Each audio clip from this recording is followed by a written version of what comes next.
Good morning. All right. Say hi to y'all that are in the house, everybody online, on Facebook, YouTube, app, wherever you're at. Whether you're in-house, whether you're at another location, whether you're online, doesn't matter what building we're in, we're family, and we're here to worship together. So I'm so glad that we can join together in this time.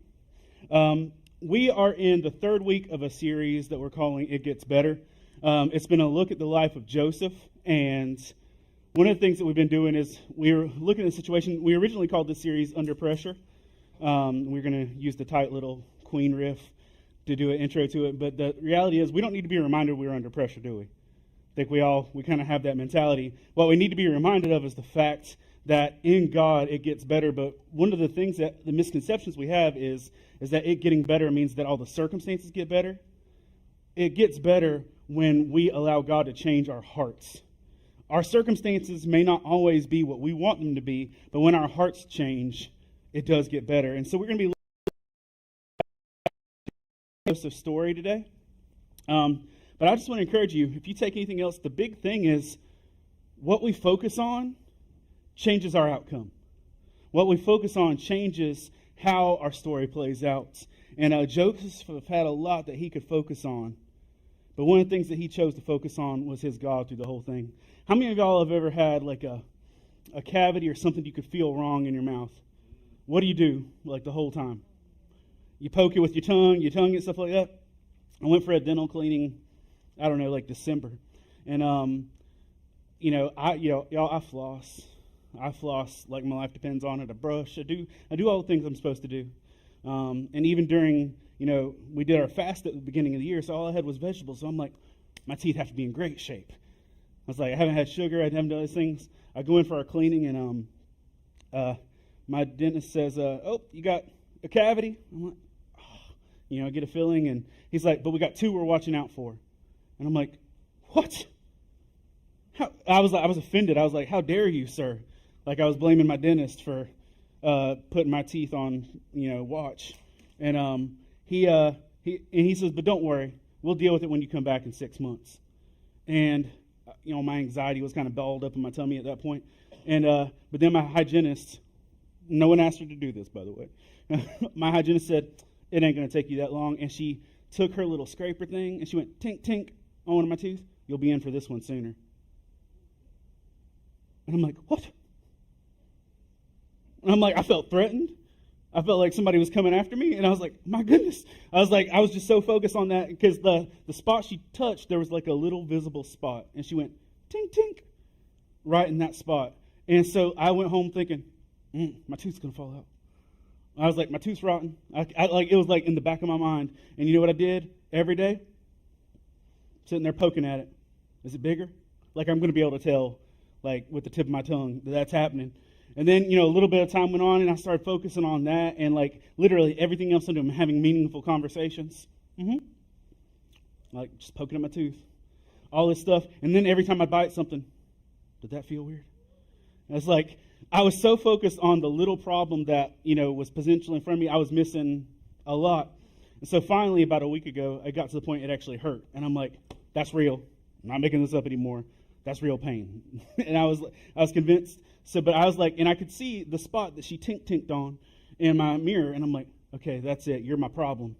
And I was focused on that. And so I called my dentist, and he's like, you don't need to come in here. You're fine. He's like, I just looked at you like a couple months ago. You're good. I'm like, nah, man, it hurts. I was like, there's a spot. I was completely focused on this spot. I was like, you remember? She went tink on it. And that was my focus, was like the little spot where that one noticeable thing. So I went in, talked to me. Like he had a conversation. He's like, how's your wife? How's this? All the polite stuff. He never said, so what's the problem or anything like that. He's like, all right, I'm going to do this, this, and this. And he like shot in my mouth before I could even I was like, as he's pulling the drill, and I'm like, do you want to know what's wrong? Like, I'm like trying to point out where the focus was. He's like, I got it. And he started doing stuff. I'm like, oh man, it's this one in here. And like, I'm poking to it. And he's like, I got you. And then so I was so focused. I was like, no man, you're in the wrong place. I literally, as he's got two fingers and like a drill, I'm like, you're in the wrong place. I'm like literally trying to have a legit conversation at this point. And he said, I know what you're focused on, but your problem is one of your fillings cracked. So every time you bite, it's hurting. I'm trying to fix what the actual problem is. You're focused on the little bit. I was like, that spot's not your problem. Your cracked filling is the problem. Now hush. And so he fixed it, and you know what? Yeah, I haven't had any pain since then, but you know what I'm still doing? Still poking at it. I'm like, are you sure it's fixed? Y'all, I'm telling you that ridiculously long intro just to simply say, if we focus on the little bit of the problem that we see now, our current circumstances, we miss the big picture of everything that's going on. I never once thought I might have a cracked filling. I was like, I didn't even know that was a thing. But apparently my fillings were from the 80s and they didn't hold up well. But I had that thing where I was so focused on the little problem in front of me that I was missing the big picture. And I'm going to tell y'all this. If we do this in our lives, if we focus on the little problems, and sometimes, y'all, the problems aren't little. Sometimes the problems literally are huge. But if we're focused on the problem rather than the big picture, we just get in a place where we miss out on everything that God has prepared for us and planned for us. Because I'm going to tell you this, all of us have been through different things, and I know we want to say over the last 11 months, over the last year, but I'm going to tell you this, I didn't need a pandemic for my life to have struggles. I didn't have to have a virus for me to have emotional problems, or for me to have relational problems, or for me to have problems with my own sin nature. I didn't need anything else to come in me for me to actually have to struggle in life. I'm going to tell you this, God can take any of our circumstances and do some really big things with it. But we spent the last 3 weeks looking at the beginning of Joseph's life throughout about the middle portions of Genesis. Today we're going to spend a good bit of time in Genesis 40 on, so if you have a copy of God's Word and you want to turn there, we're going to start off in Genesis 40. But what I want to tell you is this. Our focus is really going to determine our outcome. And that's what's going to be the big deal. So if you're familiar at all with Joseph's story, the story of Joseph, he was the son of Jacob. He was Jacob's favorite son. Jacob favored him. It made his other brothers mad. His other brothers threw him in a hole, sold him into slavery. He ended up in prison, and here is where we are. He's been in prison for a season. He's actually been in prison for more than 10 years at this point. And Joseph is in a place where he's dealt with a decade of persecution, a decade of suffering. I don't know about y'all, but there's times where it feels like I've been going through the same problems forever. Joseph literally had spent at least a decade of his life at this point in bondage. He had spent a decade of his life, and keep in mind, he was only 17 when all of his problems started, and he spent the next 10 years doing that. So we're going to jump in here, and we're going to look at Joseph's situation and what's going on. Genesis 40, verse 1 says this. Sometime later, the cupbearer and the baker of the king of Egypt offended their master, the king of Egypt. Pharaoh was angry with his two officials, the chief cupbearer and the chief baker, and put them in custody in the house of the captain of the guard, the same prison where Joseph was confined. Then the captain of the guard assigned them to Joseph, and he attended them. Let me just point this out. Even though Joseph was in a place where his life was in persecution, even though Joseph was in a place where his life was built with suffering, he was still faithful enough that people entrusted him with things.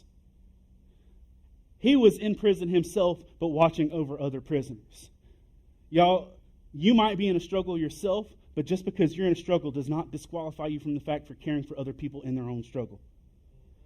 If you're in a place where you're struggling, God's probably got other people around you that are struggling that still need you to be faithful. And because Joseph had been faithful, this is how God was using him. He was putting him in charge of others. It goes on to say in verse 4, after they had been in custody for some time, each of the two men, the cupbearer and the baker of the king of Egypt, who were being held in prison, had a dream the same night, and each dream had a meaning of its own. When Joseph came to them the next morning, he saw that they were dejected. So he asked Pharaoh's officials who were in custody with him in his master's house. And I just want you to pause and just think about the situation. Here's what he says. Why do you look so sad today? Y'all, if I'm in prison, I'm pretty much going to have the same answer every day. I'm in prison. You don't have to come up to me today, hey, why do you look sad? Y'all, I'm in jail. These guys were in jail to the point he's like, hey, you don't look happy today. When do you ever look happy in this circumstance? But here's what I want you to notice. Joseph actually cared enough about other people that he was still looking at their needs and what they were going through in this point. How many of y'all, this is me 100%, when your life starts getting hard in a season, you kind of shut down paying attention to anybody else? Sometimes you basically just shut down. I know for me, my defense mechanism or my coping mechanism, I just kind of hunker down. I kind of curl up in an emotional ball and kind of forget about everything else.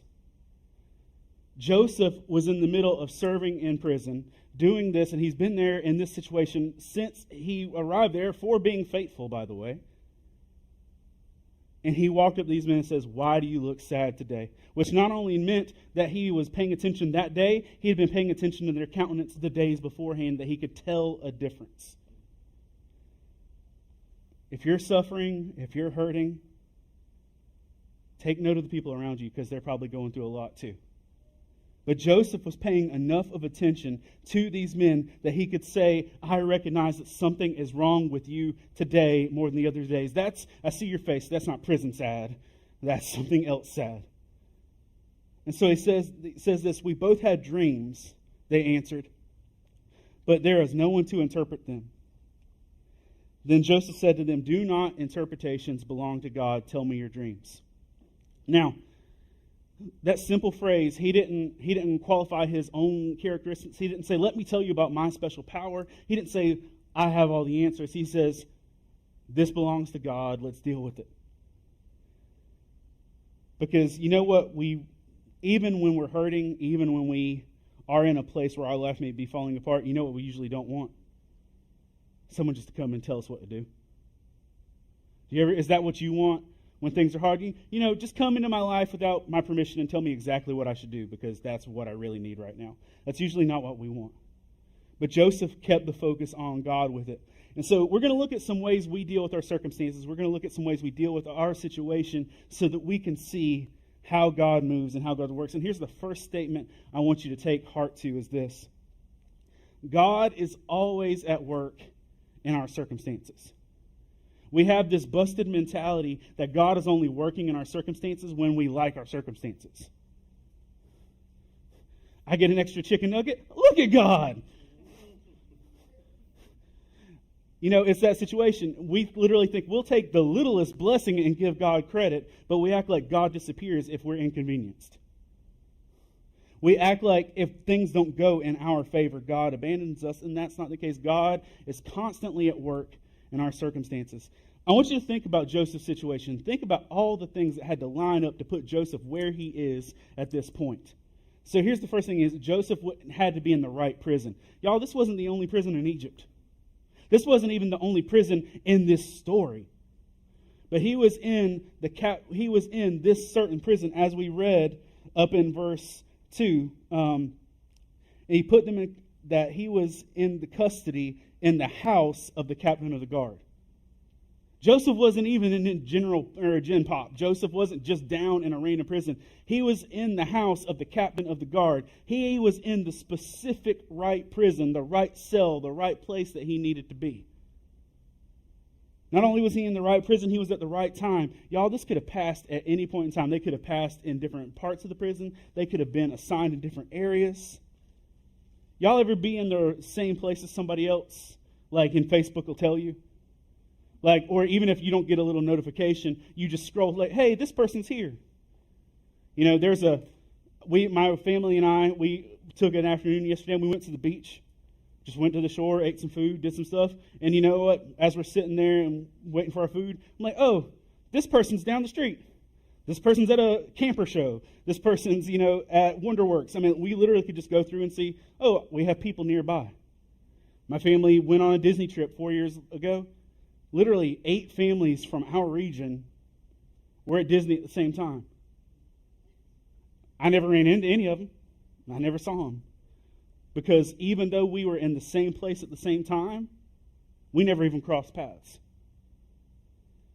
It takes a lot of orchestration for the right circumstances and the right timing to be in the right place. And y'all, these, not only were they in the right prison at the right time, they had the right event because God orchestrated these dreams, gave them these dreams to be able to speak into this situation. The right time, the right prison, the right event. Let me tell you this, the right gift. God had given Joseph the right gift to be able to interpret these dreams, to speak in this situation. And God had to work all of these things together.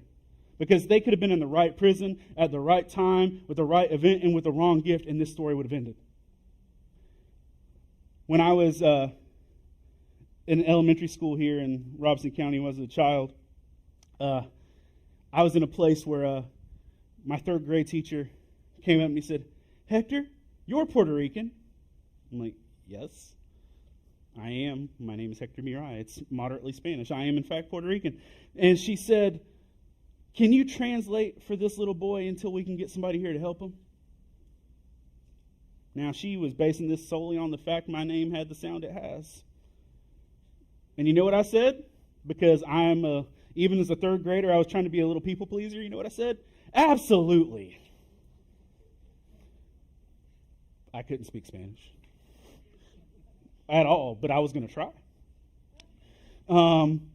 So they put me and this little boy, whose name I did not know, or retain at least, and they put us in the library in this little cubicle, and I remember it had like a glass window behind the librarian's desk, and I could look over my shoulder and see the librarian looking at me. I'm like,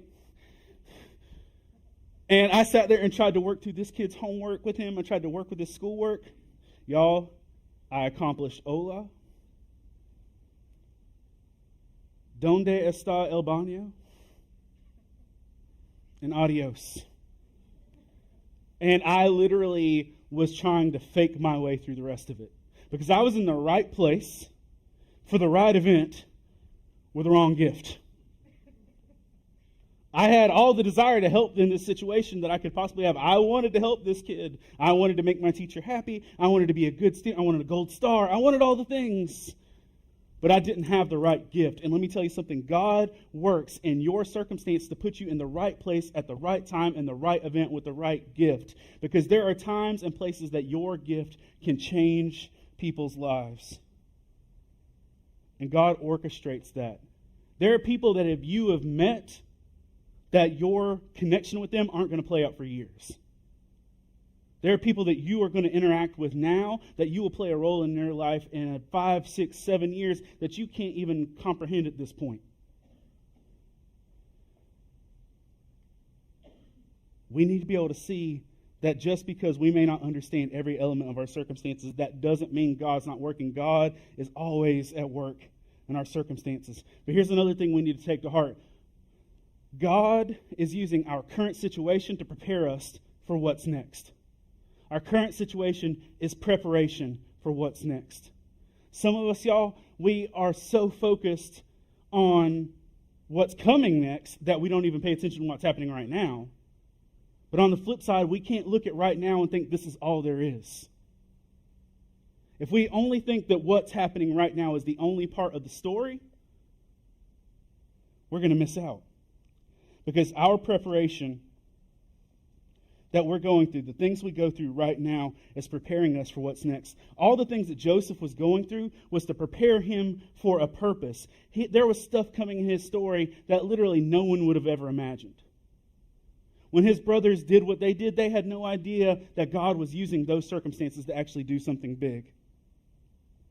They were simply looking at the fact that they were acting in their own efforts. And I'm going to tell you this, just to further show how well God orchestrates things. God used sinful actions of sinful men to bring out godly goals and end games.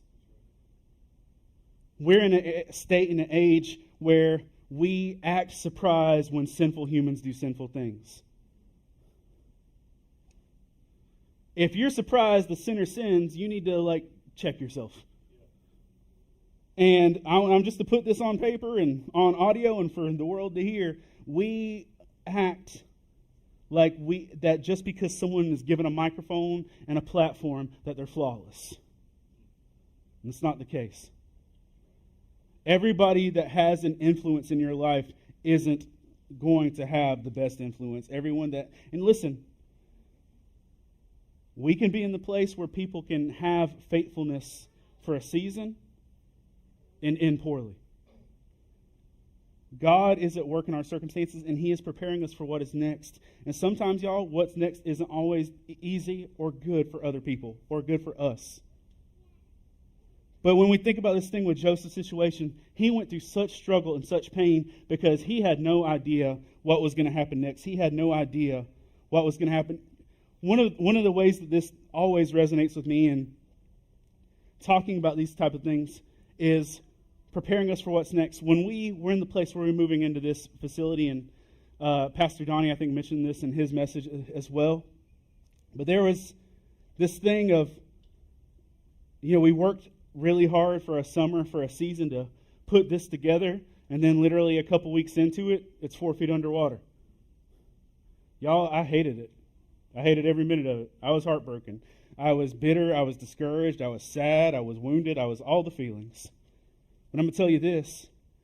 God did stuff in what followed through that wouldn't have happened otherwise. There were people's lives who were changed because of how God worked in that. There were people who were financially blessed and needs met and ministered to that wouldn't have happened had it not gone the way that it had gone. There were literally people fed physically that wouldn't have had meals if it hadn't been for what we went through in that capacity. If you would have told me from the beginning that God's plan is, hey, you're going to build this thing, it's going to get destroyed, but because it gets destroyed, I'm going to be able to bless a whole community, I would have been like, this is a terrible plan. I was like, we can do better. But the reality is, it wasn't about my plan. It was what God was preparing us for. It was what God was preparing us for in that place. And y'all, we don't always see what God is preparing us for. And sometimes, if we're honest, if God showed us what He's preparing us for, we'd probably back out. If God told us, hey, I'm going to break your heart so that you can heal others. Nope, pass. Good. Thank you. I'll pray for whoever you're going to use it. It's not me. But God is preparing us for things we may not see. But if God would have said, hey, do you want an opportunity to minister to your community, meet great financial needs, be a blessing, and help people heal? If you advertise by the end of the story, it's a lot more appealing. But we don't see that. God is preparing us for what's next. And I'm going to tell you this. If you're focused on what you're going through right now, if you're focused on the pain and the struggle, and that's all you're focused on, you will miss what God's preparing you for. You will literally miss it. You ever miss an exit because you're too busy worrying about missing an exit? Or you're too busy having a conversation and you just straight miss the exit? Like, I've literally been driving, okay, don't miss the exit. What's my GPS say? All right, is my radio too loud? Oh, I missed the exit. That's us. When we get focused on the wrong things, we miss the exit. Going on over in Genesis, as we continue, verse 9 says, or before we get to verse 9, I want to hit one more thing.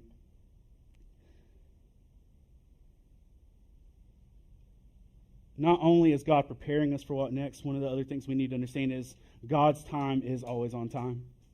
We can break out into a song, right? You want to sing? Yes, He is. Let's go. We can talk about how God is always on time, that He's an on-time God. We can say that, but we don't believe it sometimes because we still feel like He shows up late for what we want. God is on time whether it fits on our schedule or not.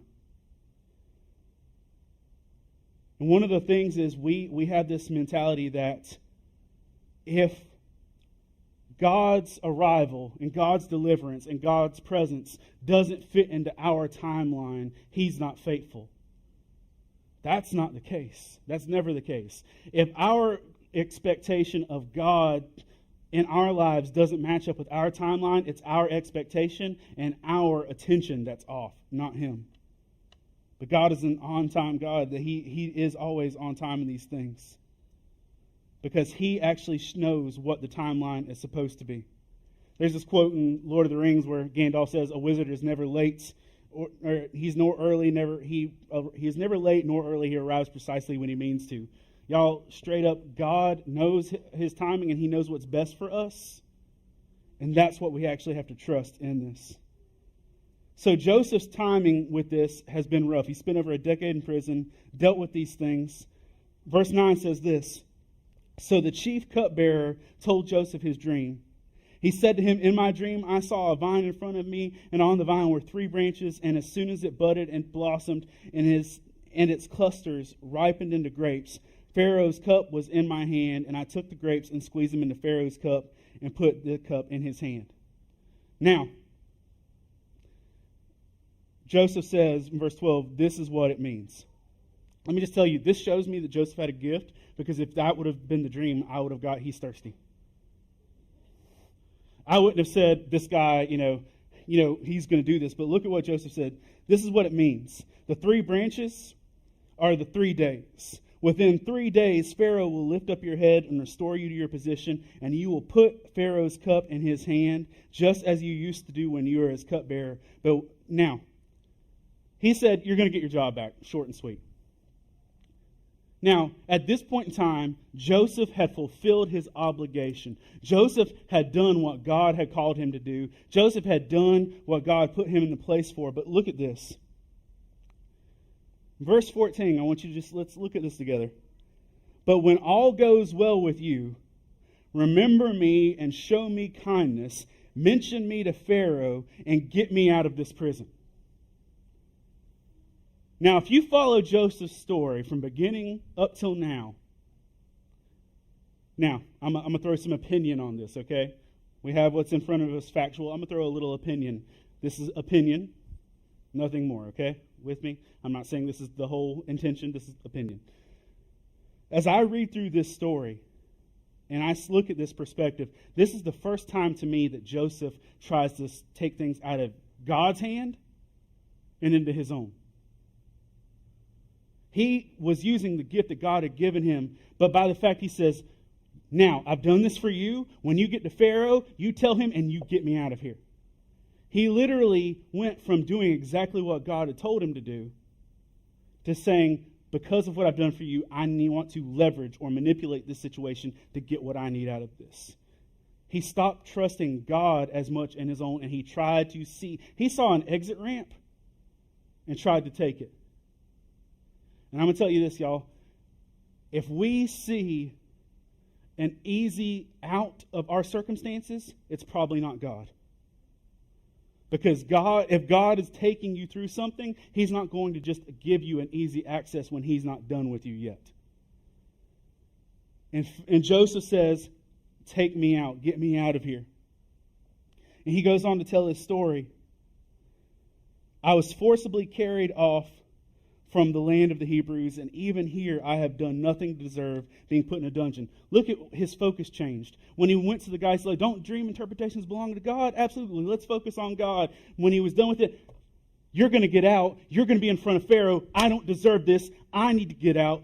And he changed his focus from being directly focused on God to being directly focused on getting out of his circumstances. And he tried to handle it on his own. Going on, he started talking to the next guy. When the chief baker saw that Joseph had given a favorable interpretation, he said to Joseph, I too had a dream. On my head were 3 baskets of bread, and on top of the baskets were all kind of baked goods for Pharaoh, but the birds were eating them out of the basket on my head. And then Joseph replies, this is what it means. Joseph said, the 3 baskets are 3 days. Within 3 days, Pharaoh will lift off your head and impale your body on a pole, and the birds will eat away at your flesh. Remember, the title of the series is It Gets Better. It didn't get better for this guy. But can I just point something out? Joseph didn't ask this guy for help. He at least trusted what God showed him.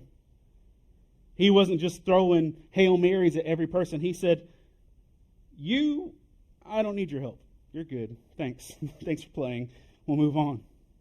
Now, verse 20 says, Now on the 3rd day was Pharaoh's birthday, and he gave a feast for all his officials. He lifted up the heads of the chief cupbearer and the chief baker in the presence of the officials. He restored the chief cupbearer to his position, so that once again he put the cup into Pharaoh's hand. But he impaled the chief baker, just as Joseph had said to them in his interpretation. But check this out in verse 23. The chief cupbearer, however, did not remember Joseph. He forgot him. Joseph got it right. The cupbearer got in his position, got in his place back, but he was forgotten. Now, Genesis 41:1, when 2 full years had passed, Pharaoh had a dream. When 2 full years had passed, Pharaoh had a dream. We've seen through this story who's giving these dreams. God is giving these people these dreams for Joseph to interpret it. God is the one pouring these dreams out to show what's going to happen. God gave this dream to Pharaoh 2 full years later. Now, just on, again, opinion, speculation, my understanding when I'm looking at this, God had the ability to give Pharaoh this dream the next day. God had the ability to give Pharaoh this dream early. Makes me curious if the 2 years that we're waiting were because Joseph tried to handle it on his own. That maybe Joseph's time in this got extended by 2 years because he tried to handle it on his own. But let's look at Joseph's timing. Joseph was 17 when he was taken into slavery. He was 17. At this point in time in the story, he had lived in captivity for 13 years. Y'all, that's almost half of his life has been in captivity. Almost half of his life has been in bondage. Almost half of his life has been in this struggle that he has been in on his own. Where he has been faithful in almost this whole time. And outside of, that one thing of trying to handle it on his own, he'd been faithful through every bit of this. God had been preparing him for it the entire time to be able to do what he was there for, because God had a purpose for him. It didn't look like it in being thrown in a pit. It didn't look like he had a purpose when he was sold into slavery. It didn't look like he had a purpose when he was in prison. And it didn't look like he had a purpose when the one guy who could help him didn't. But God had a purpose for it, and it looked way beyond the circumstances. So just to show you this, but think about it. If you were 29, 30 years old, and the last 13 years of your life had been nothing but pain, would you say you've had a good life? If literally half your life had been suffering, or at least in bondage, would you consider that you had had a good life? Because Joseph had been faithful through what most of us would consider, if you spend half of your life in pain and suffering, most of us would have a thing, I haven't had a great life. Because some of us, y'all, we focus on a portion of it. Some of us have a bad day when we really had a bad 3 minutes that took over our whole day. We had one bad conversation that ruined the other 23 3/4 of an hour. Joseph may have had almost half of a bad life, but God had been faithful to him the entire time. So Pharaoh had 2 dreams. I'm just going to give you the short version. First dream is that he had 7 fat cows, and he had 7 ugly skinny cows, and the 7 ugly skinny cows ate the 7 fat cows. So they had hungry heifers. And then the second dream is this. He sees 7 healthy heads of grain, 7 thin and scorched heads of grain, and the 7 thin heads of grain ate the 7 healthy heads of grain. So we saw these 2 repetitive things where there were 7 good, 7 bad, and then the 7 bad ate the 7 good. And Joseph was going to be able to do something with this that no one else could. In verse 8, it says, in the morning his mind was troubled. This is Pharaoh, because he had had a dream. In the morning his mind was troubled, so he sent for all the magicians and wise men of Egypt. Pharaoh told them his dreams, but no one could interpret them for him. Then the chief cupbearer said to Pharaoh, today I am reminded of my shortcomings. When you see this, today I'm reminded of my shortcomings, that's that, oh snap, I forgot something. That today I'm reminded of my shortcomings is, I was supposed to take the chicken out of the freezer. I was supposed to do this. I was supposed to, that one thing. When he says, today I'm reminded of shortcomings, when Pharaoh mentioned that he had a dream, he suddenly remembered that 2 years ago, Joseph saved his life, or Joseph eased his fears. He says, verse 10, Pharaoh was once again angry with his servants, and he imprisoned me and the chief baker in the house and the captain of the guard. Each of us had a dream that same night. Each dream had a meaning of its own. Now a young Hebrew was there with us, a servant of the captain of the guard, and we told him our dreams. He interpreted them for us, giving each man the interpretation of his dream, and the things turned out exactly as he interpreted them to us. I was restored to my position, and the other man was impaled. So Pharaoh sent for Joseph, and he was quickly brought from the dungeon. When he had shaved and changed his clothes, he came before Pharaoh. And just want to point this out to you. It says when he had shaved and changed his clothes, he came before Pharaoh, because he wasn't coming before Pharaoh just as the prisoner he had been. This was God changing his situation, and he wasn't showing up in chains. He was showing up as someone who was coming into a new appointment. Y'all, some of us, God opens doors for us. Some of us, God takes us into new situations, and we're trying to bring the old baggage from where we came from before into our new appointment. That would have been like Joseph showing up and bringing his chains just in case. That would have been like Joseph showing up in his prison gear just in case he wasn't going to truly be free. When God brings us into a new season, into a new appointment, we don't need to bring our old bitterness and baggage with us. So I'm going to tell you something. Whenever you bring your old bitterness and baggage into a new situation, it's not going to usually turn out well. If you ever ask my wife about our first date, I really messed up. Really grateful. Still married, or even had a second date. I had a girl that I, in all of my 18-year-old wisdom, loved beyond all existence and understanding. Loved her with all my heart and soul. Moved from here to South Carolina because I was 100% sure this was the girl that I was going to spend the rest of my life with. Enrolled in Bible college with her. Got on a drama team where we wore matching khakis and polos because of her. And I traveled around the country, doing all these things because I'm like, that's the girl I'm going to marry. 100% sure. We had photo shoots and did all the cool things that were awkward. And I was so certain I was going to marry this girl. And then when we broke up, and I was 100% hung up on her. Like, hung up. Couldn't get past it. And this is, 1999, 2000, so pre-digital everything. I had a stack like this of photos of this girl. And they just happened to be in my back seat of my car. So on my first date, Danielle's sitting in the car. And she's like, "What's that?" And I'm like, "Oh, this is my ex. Let's see here, we're doing this." And I literally took 15 minutes to go through my giant stack of photos and show her how happy we were. Y'all. Right? It was horrible. It was the dumbest thing. Now, the only other thing to top this is less relative, is the first time she visited my house, I decided to impress her by putting on a backyard wrestling match.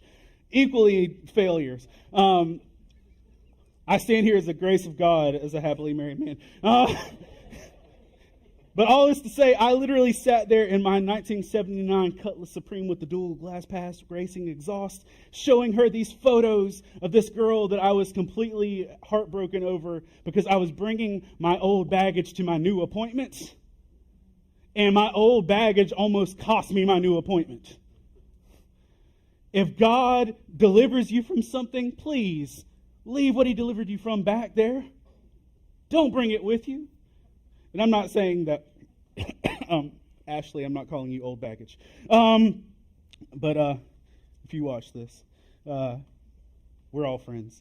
But it's this thing, we can't bring our old stuff to where God's bringing us. But God had brought Joseph to a new place. God had given this thing. And Joseph was on the precipice of his entire life changing because of what God was about to do. So Pharaoh sent for Joseph, and he was quickly brought from the dungeon. When he had shaved and changed his clothes, he came before Pharaoh. He heard the dream, and Joseph had a plan. to tell them how to solve the problems in the dream, because there was going to be a famine. There wasn't going to be enough food. Joseph had a plan, and so here's Pharaoh's response to the plan. Verse 37 says, the plan seemed good to Pharaoh and to all his officials. So Pharaoh asked them, can we find anyone like this man, one in whom is the Spirit of God? Joseph had one solid interaction with Pharaoh, and Pharaoh could see that the Spirit of God was active and present in him. Joseph had one solid interaction in the 20-some verses between point A and point B. Pharaoh came to the conclusion that the Spirit of God was active in him. Let me ask y'all this. When has the last time it happened? Maybe it was yesterday. Maybe it was today. That someone could look at your life and say, the Spirit of God's active in that person. That when you walk in the room, you bring the presence of God. Because that's what was active in Joseph. Y'all, that was active in Joseph after 13 years of being imprisoned. Y'all, you give me a bad day, and I'm going to sit on the couch and eat ice cream. I'm not going to bring the presence of God into a room. But that's what Joseph did. Verse 39 says this. Then Pharaoh said to Joseph, since God made all this known to you, there is no one discerning and wise as you. You shall be in charge and you'll be in charge of my palace, and all of my people are to submit to your orders. Only with respect to the throne will I be greater than you. Y'all, a day or two before, a couple weeks before, he was a prisoner that had been a prisoner for a decade. And then in a short time, he was second in command over one of the wealthiest nations in the world and in charge of everything. At 17, he was despised by his brothers and sold as a slave. And at 30, he was one of the most powerful people in the world.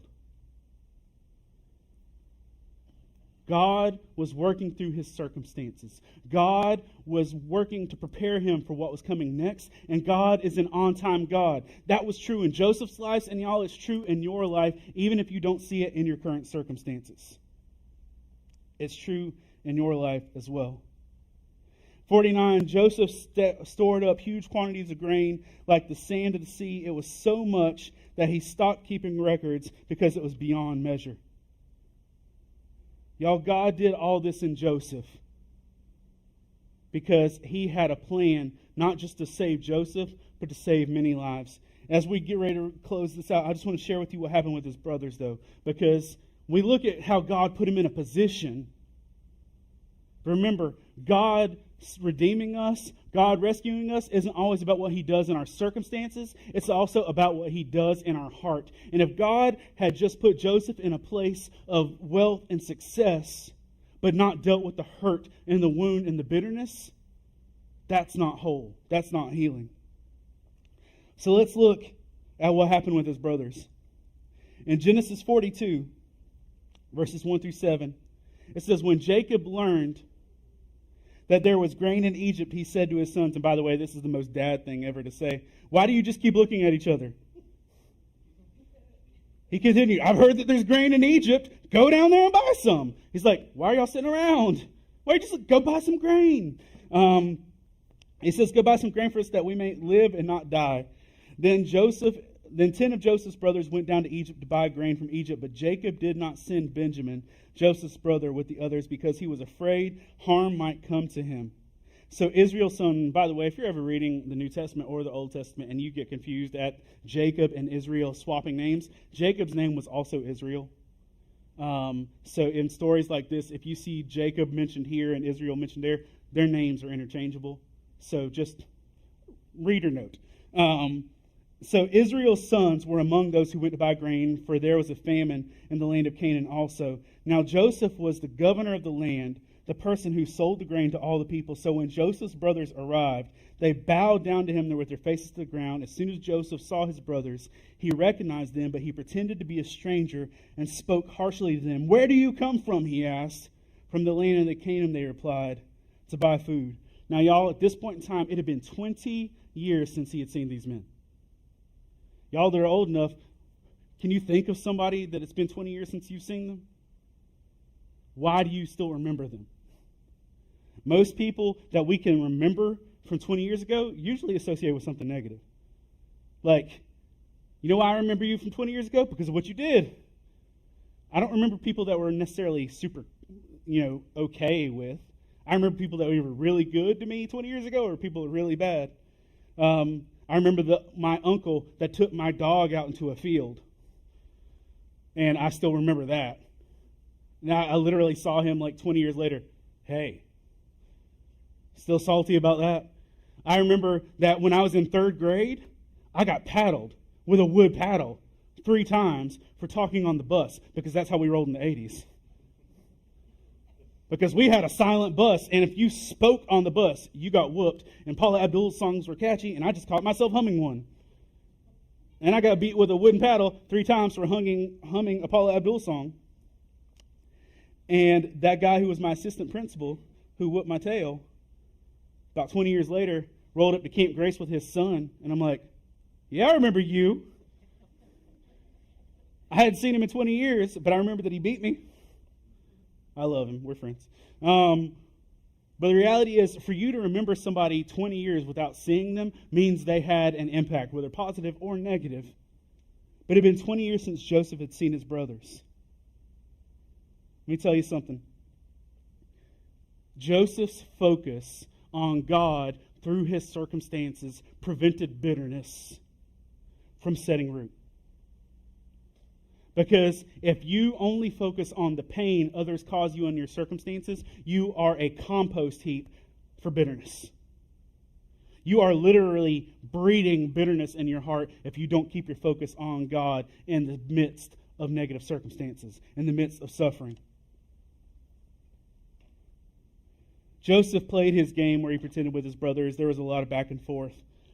But then we hit this in Genesis 45, verses 1 through 7. Then Joseph could no longer control himself before all of his attendants.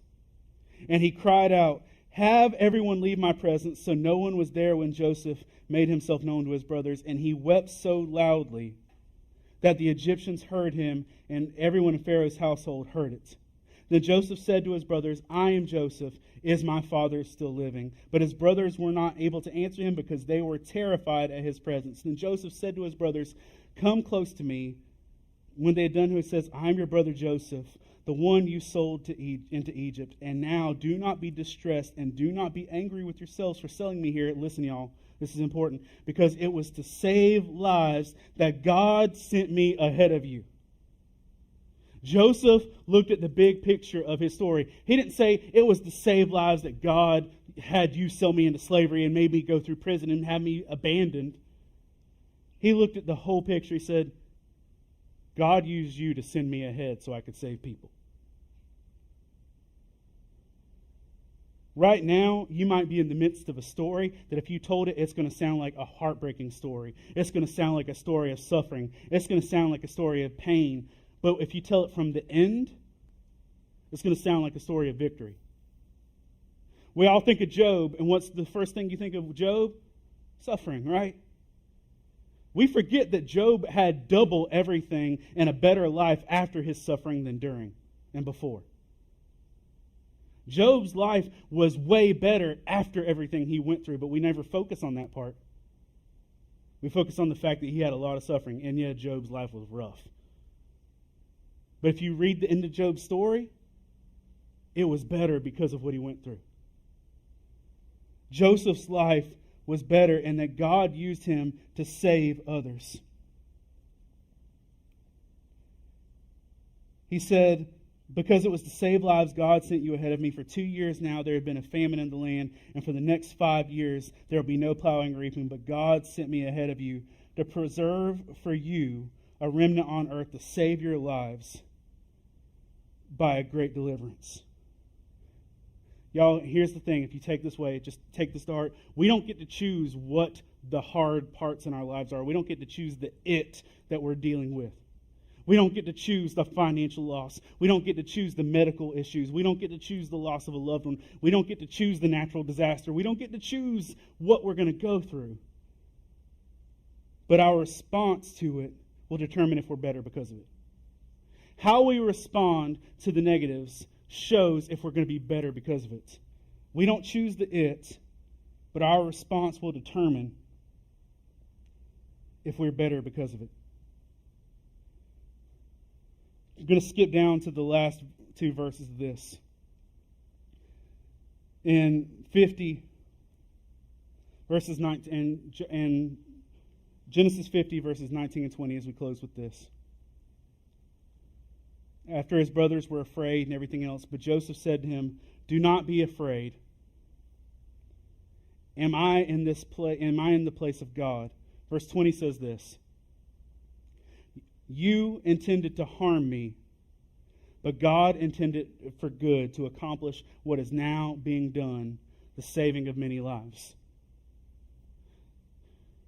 Y'all might be going through suffering. You might be going through struggles. You might be going through a lot. Y'all might be dealing with stuff with a pandemic. You might be dealing with stuff with your schools. You might be dealing with stuff with your families. But whatever it is, how you respond to it will not only change your outcome, but it'll change how other people receive what you go through.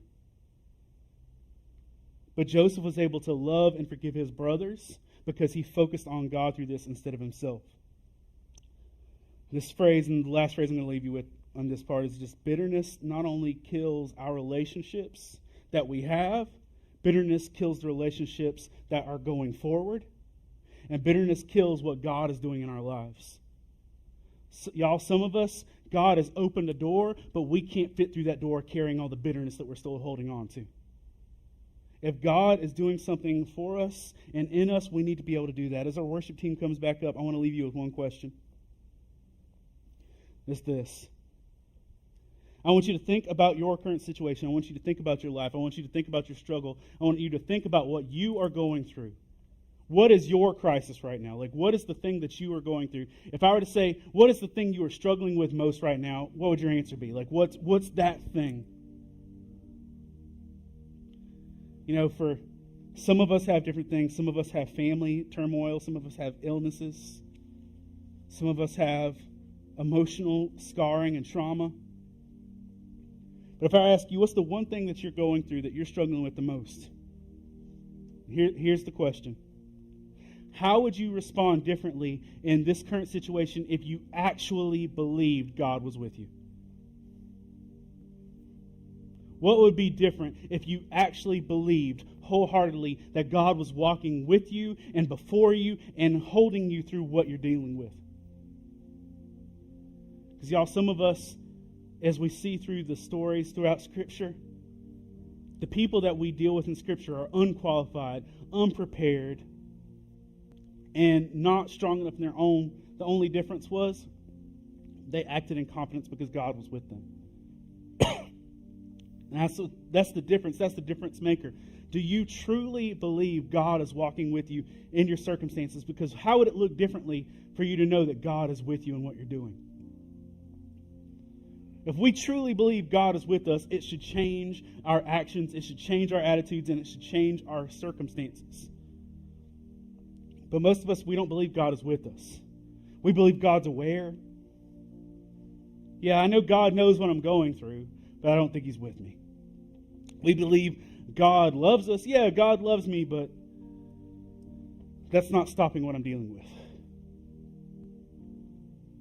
If we truly believe God is with us in what we're going through, it should give us confidence, and it should give us the ability to live without bitterness, without grudges, without wanting to have vengeance or to lash out. If we truly believe that God is with us, it should give us the strength and faith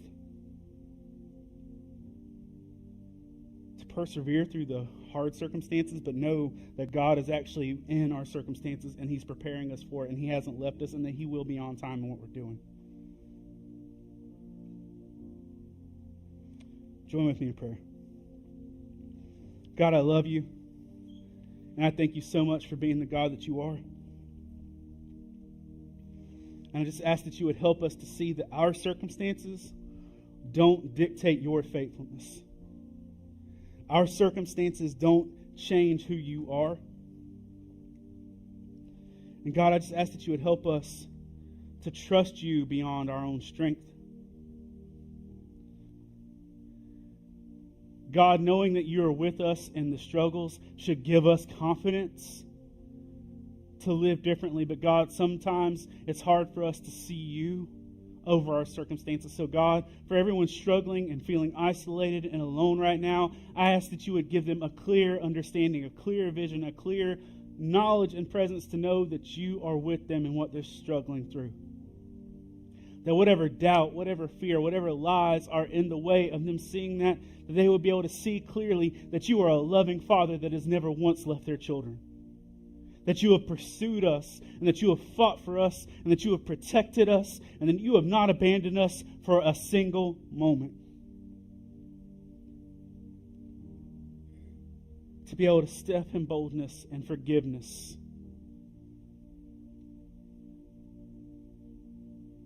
Because God, your presence in our lives should pour out forgiveness in others.